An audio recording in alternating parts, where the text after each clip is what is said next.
kebenaran yang memerdekakan.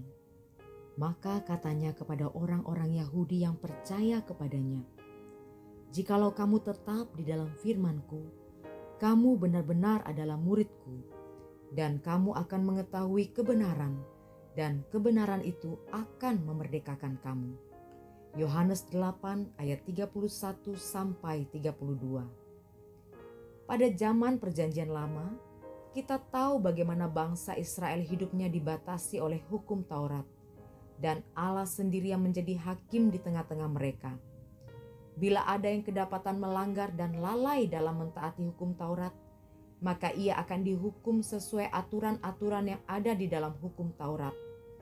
Tidak hanya itu, ternyata hal ini pun masih dipegang teguh oleh para ahli Taurat dan orang-orang Farisi di zaman Perjanjian Baru. Dalam menghakimi atau memberi hukuman kepada orang yang kedapatan melanggar, mereka menghukumnya sesuai yang tertulis di dalam hukum Taurat. Matius 5 ayat 17 sampai 48. Mungkin ada yang bertanya, bagaimana zaman itu orang bisa mentaati hukum Taurat? Semudah itukah orang mentaati hukum Taurat? Apakah hukuman yang diberikan dapat membuat seseorang jera atau tidak melakukan pelanggaran lagi? Faktanya, justru banyak pelanggaran terjadi ketika hukum ditegakkan. Ini bukan karena hukumnya yang salah, tetapi kesadaran hukum seseoranglah yang tidak ada. Makanya jadi mudah melanggar atau jatuh ke dalam dosa. Ketika hidup kita memiliki kesadaran hukum, maka saya percaya hukum apapun yang diberlakukan, kita pasti bisa mentaatinya.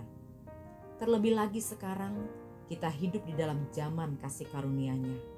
Kita menjadi orang-orang yang mengetahui kebenaran, dan kebenaran itu telah memerdekakan kita.